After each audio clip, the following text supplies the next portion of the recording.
안녕하세요. 환상감자입니다. 오늘은 SCHD에 대해 이야기해보려 합니다. SCHD를 잘 모르시는 분들을 위해 간단하게 설명 후 장점과 단점, 그리고 올해 SCHD에 영향을 미칠 가장 큰 이슈 3가지를 이야기해보려 합니다. 이런 영상을 계속 받아보시려면 구독, 좋아요, 알림 설정 부탁드립니다. SCHD는 배당 성장 ETF 중에서는 두 번째로 큰 규모고 매년 배당금을 증가시켜 왔으며 배당 성장 ETF 중에서도 가장 높은 수익률을 유지하고 있습니다. SCHD는 비슷한 배당 성장주인 VIG, VYM, SDY에 비해 각 분기 더 많은 배당금 수령이 가능하고요. 이 외에도 SCHD는 다른 ETF에 비해 가장 높은 배당 성장률을 보여주고 있습니다. 5년 배당 성장률은 13.05%로 많은 사람들이 찾는 이유 중 하나죠. 그러나 단점도 있습니다. SCHD는 작년 성과가 좋지 않았습니다. 다른 ETF와 비교했을 때 2023년은 실망스러운 해였고 SCHD를 가지신 분들이 가장 많이 포모를 겪은 해였습니다. 2023년 최고 성과를 보인 배당 성장 ETF는 VIG였으며 VIG가 테크 섹터를 포함한 다양한 산업의 주식을 보유하고 있기 때문이었습니다. 아시다시피 테크, 즉 기술 기업은 기업을 운영해 현금이 생기면 배당 지급을 하기보단 R&D 등으로 성장에 현금을 투자해 기업 가치를 키우고 주가를 성장시키는 방식으로 기업을 운영합니다. 주주들도 그걸 원하고요. SCHD의 종목 선정 기준은 최소 10년 연속 배당금을 지급하고 시가총액 5억 달러 이상이어야 하고 3개월 평균 거래량이 200만 달러, 리츠는 제외하고요. 부채 대비 현금 흐름, 배당률, 주당 배당금 증가율, 자기자본 이익률을 산술 평균의 상위 100개 기업을 선정합니다. 단 개별 기업이 4%를 넘지 않으며 한 섹터 비중이 25%를 넘지 않게 고루 분산합니다. 첫 번째 종목 선정 기준인 10년 연속 배당금 지급 기준 때문에 기술주가 SCHD에 편입되어 들어오는 게 쉽지 않습니다. 이번에 배당금 지급 선언한 메타도 10년 연속으로 배당금을 지급하게 되면 그제서야 SCHD에 들어올 수 있겠네요. 다시 돌아와서 작년 1년 동안의 SCHD의 토탈 리턴은 4.7%였습니다.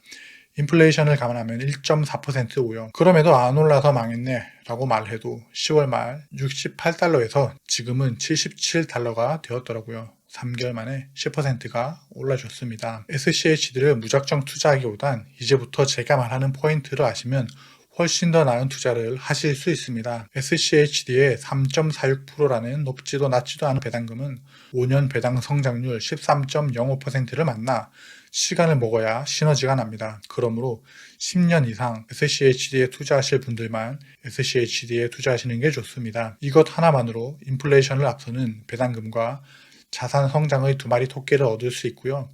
팔지 않아도 점차 커지는 배당금으로 행복해질 수 있습니다. 어떤 분들은 팔지 않는 게 장점이냐라고 생각하실 수도 있는데요. 스파이나 QQQ에 투자해 1년마다 일부 팔아 생활비를 빼내는 것도 이론적으로는 맞고 현명하지만 고통일 수도 있습니다. 만약 강세장이면 당연히 이득이겠지만 우리는 강세장, 횡보장, 하락장을 전체적으로 생각해 봐야 합니다. 스파이와 QQQ에 투자해 팔려는 시점에 하락장을 만나면 손실 확정인 채로 주식을 매도해 고통일 것입니다. 그렇다고 SCHD의 장점만 있냐? 아닙니다. 단점도 있습니다. 단점으로는 오랜 시간 투자해야 빛을 발한다는 점과 기술주가 없어 20년째 기술주 섹터의 강세장에서 포물을 느낄 수도 있다는 점이 문제입니다. 또한 최근 상업용 부동산 이슈가 갈수록 커지는 점도 단점입니다. 리츠가 없기 때문에 해당 이슈에 자유로울 수 있는 거 아니냐는 질문을 할 수도 있지만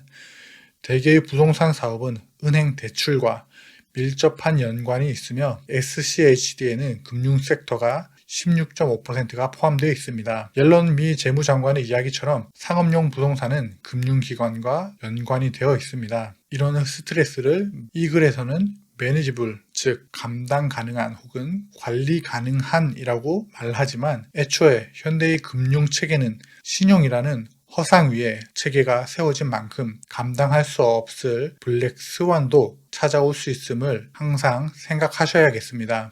은행이 아무리 튼튼해도 뱅크런 한 방에 파산할 수 있다는 것과 같죠. 이런 사태가 온다면 SCHD뿐만 아니라 미국 주식시장, 전 세계 주식시장 전체에 영향을 주는 빅 웨이브급 이벤트라고 생각합니다. 지금부터는 제가 생각하는 2024년에 SCHD에 영향을 미칠 가장 큰 이슈 세 가지를 언급하려고 합니다. 첫 번째로는 조금 전 언급한 상업용 부동산 이슈로 촉발될 금융기업의 부실화입니다. 만약 금리 인하가 제때 이루어진다면 다시 수면 밑으로 내려갈 수도 있습니다. 그리고 금리 인하로 인해 배당주와 배당 ETF는 수혜를 받을 수도 있고요. 반면 상업용 부동산 관련해서는 미국 주식시장 속담에 바퀴벌레는 한 마리뿐인 적이 없다는 말이 있기 때문에 끝날 때까지 주의 깊게 봐야 합니다. 두 번째, 미국 대선으로 인한 헬스케어주가 변동폭이 커질 수 있습니다. 올해 6월이나 9월쯤부터 바이오, 보험, 헬스케어, 병원 등 국민 건강과 관련된 주가는 대선 주자의 우위에 따라 매우 흔들릴 것입니다. SCHD의 구성 섹터 중 1위가 헬스케어입니다. 세 번째로는 인공지능에 취약합니다. 매그니피센트 7과 인공지능이 작년 랠리를 견인했다고 봐도 과언이 아니죠. 올해에도 상승 여력은 금리와 인공지능으로 촉발될 것으로 예상됩니다. 그러나 SCHD 종목에는 매그니피센트 7이 없습니다. 그나마 브로드컴 4.96%, 텍사스 인스트루먼트 정도가 3.86%로 인공지능과 관련된 종목이고 유의미한 보유 종목들입니다. 보유 종목 중 시스코도 있지만 인공지능의 수혜를 입었다고 하기에는 조금 의문이 있습니다. 여러분이 생각하시는 올해 SCHD의 가장 큰 이슈는 무엇인가요? 댓글로 알려주세요. 이 영상이 도움이 되셨다면 구독, 좋아요, 알림 설정 부탁드립니다. 여러분의 응원이 영상 제작에 큰 힘이 됩니다. 여러분의 인생 우상향을 응원합니다. 감사합니다.